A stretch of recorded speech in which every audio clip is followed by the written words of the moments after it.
Family اور جن۔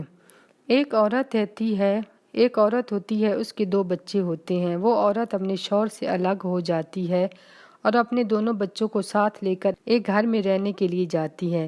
یہ گھر اس عورت کی خالہ کا ہوتا ہے جو بہت سالوں سے خالی پڑا ہوتا ہے اور اس کی خالہ فوت ہو جاتی ہے۔ اب اس عورت کے پاس اور کوئی جگہ نہیں ہوتی رہنے کے لیے۔ یہ اپنے دونوں بچوں کو ساتھ لے کر اس بڑے سے گھر میں آ جاتی ہے۔ یہ گھر شہر سے دور ہوتا ہے اور اس کے ساتھ گھنا جنگل ہوتا ہے۔ جب یہ تینوں اس گھر میں جاتے ہیں تو اس کی بیٹی کہتی ہے کہ یہ گھر بہت ہی عجیب سا ہے اور بہت ہی پرانا ہے۔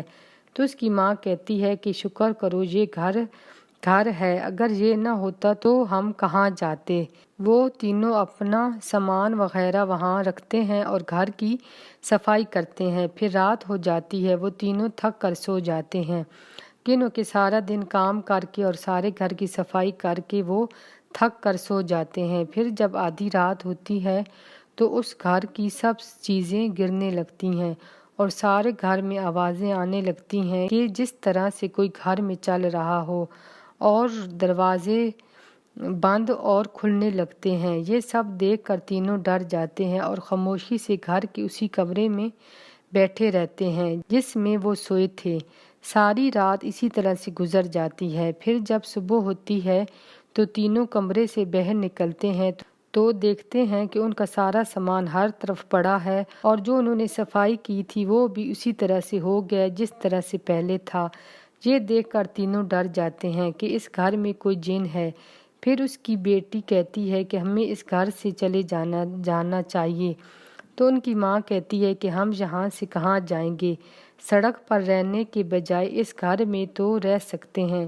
پھر ان کی ماں ایک جادوگر کو لے کر آتی ہے تو وہ اس گھر میں آ کر کہتا ہے کہ اس گھر میں ایک جن رہتا ہے اور وہ بہت سے سالوں سے یہاں پر رہ رہا ہے۔ وہ یہاں سے نہیں جائے گا لیکن وہ اتنا سخت بھی نہیں ہے کہ آپ لوگوں کو تکلیف دے۔ اگر آپ اس کو تنگ نہ کریں گے تو وہ بھی آپ کو کچھ نہیں کہے گا۔ اب آپ پر ہے کہ آپ یہاں پر رہنا چاہیں تو رہیں لیکن وہ جن یہاں سے نہیں جائے گا۔ پھر وہ جادوگر کہتا ہے کہ اگر آپ ڈر کر نہ رہیں، یہ آپ لوگوں کو ڈرانے کے علاوہ اور کچھ نہیں کر سکتا، اسی لیے آپ اس کو کچھ نہ کہیں اور اسی طرح سے اس کو رہنے دیں۔ پھر یہ تینوں اسی طرح سے اس گھر میں رہنے لگتے ہیں۔ یہ تینوں اس گھر کے ایک ہی کمرے میں رہتے ہیں، دوسرے سارا گھر میں کچھ بھی نہیں کرتے۔ سارا گھر اسی طرح سے ہوتا ہے جس طرح سے پہلے تھا۔ یہ تینوں رات کو اپنے کمرہ بند کر کے سو جاتے۔ کمرے کے باہر اسی طرح سے ہر روز آوازیں آتی اور گھر کی چیزیں ادھر سے ادھر وہ جن پھینکتا رہتا۔ یہ تینوں اسی طرح سے اپنے کمرے میں ہی رہتے۔ پھر کچھ دن اسی طرح سے گزر جاتے ہیں۔ یہ تینوں اور جن ان کا عادی ہو جاتا ہے۔ پھر ان کا چھوٹا بیٹا رات کو سونے سے پہلے کچھ کھانے والی چیزیں جن کے لیے رکھ جاتا اور کہتا کہ یہ میری طرف سے تمہارے لیے ہیں۔ پہلے تو جن ان چیزوں کو چھوتا نہیں تھا اور گرا دیتا تھا۔ پھر ایک دن جن وہ کھاتا ہے، اس دن پیزا ہوتا ہے۔ جن کو وہ پیزا بہت اچھا لگتا ہے۔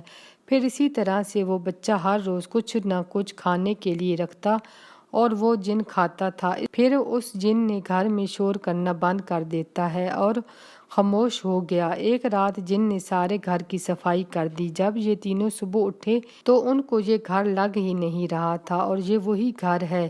ہر چیز صاف ستھری تھی اور ہر چیز اپنی اپنی جگہ پر پڑی تھی۔ جن اور ان میں دوستی ہونے لگتی ہے۔ پھر وہ بچہ جن سے باتیں کرنے لگتا ہے اور وہ دونوں بہن بھائی اس جن کے ساتھ کھیلتے تھے۔ ایک دن اس کی ماں بازار سے آئی تو بہت پریشان تھی۔ اس کے بچے ان سے پوچھتے ہیں کہ آپ پریشان کیوں ہیں؟ تو وہ کہتی ہے کہ میرے سارے پیسے ختم ہو گئے ہیں، اب ہم کیا کریں گے؟ میرے پاس کوئی کام بھی نہیں ہے جس سے ہمارے پاس پیسے آتے۔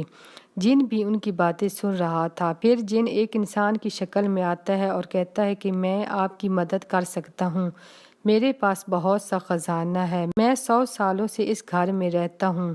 ایک دفعہ یہاں پر کچھ چور آئے، وہ جو بھی چوری کرتے وہ اس گھر کے تہہ خانے میں چھپا دیتے تھے۔ پھر وہ چور کچھ عرصے تک تو یہاں آتے رہے اور پھر وہ کبھی بھی نہ آئے۔ شاید وہ مر گئے یا پولیس نے ان کو پکڑ لیا۔ یہ بہت سالوں پہلے کی بات ہے۔ یہ خزانہ اسی طرح سے تہہ خانے میں پڑا ہے۔ آؤ میرے ساتھ۔ پھر تینوں اس تہہ خانے میں جاتے ہیں تو وہاں پر بہت سارا خزانہ پڑا ہوتا ہے۔ یہ دیکھ کر وہ تینوں بہت خوش ہو جاتے ہیں۔ پھر ان کی ماں ان میں سے کچھ خزانہ بیچ کر بہت سے پیسے لاتی ہے۔ پھر چاروں ایک بڑے سے ہوٹل میں کھانا کھانے جاتے ہیں۔ وہ جن بھی ایک خوبصورت سا لڑکا بن کر ان کے ساتھ جاتا ہے۔ جن پہلی دفعہ اس طرح سے کسی ہوٹل میں جاتا ہے، لوگوں کے ساتھ بیٹھ کر اپنی پسند کا کھانا کھاتا ہے، اس کو بہت اچھا لگتا ہے۔ پھر چاروں مل کر اسی طرح سے ہر روز کہیں نہ کہیں جاتے۔ پھر یہ تینوں اور جن مل کر اس گھر میں رہتے اور ہر روز کہیں نہ کہیں جاتے۔ یہ چاروں مل کر ہنسی خوشی رہنے لگتے ہیں۔ اب جن بھی بہت خوش تھا کیونکہ اس کی ساری زندگی اکیلے ہی گزری تھی۔ اب وہ اس فیملی کے ساتھ رہتا تھا اور یہ تینوں بہت خوش تھے۔ ان کے پاس گھر اور بہت سا خزانہ تھا۔ اب چاروں ہنسی خوشی رہتے ہیں۔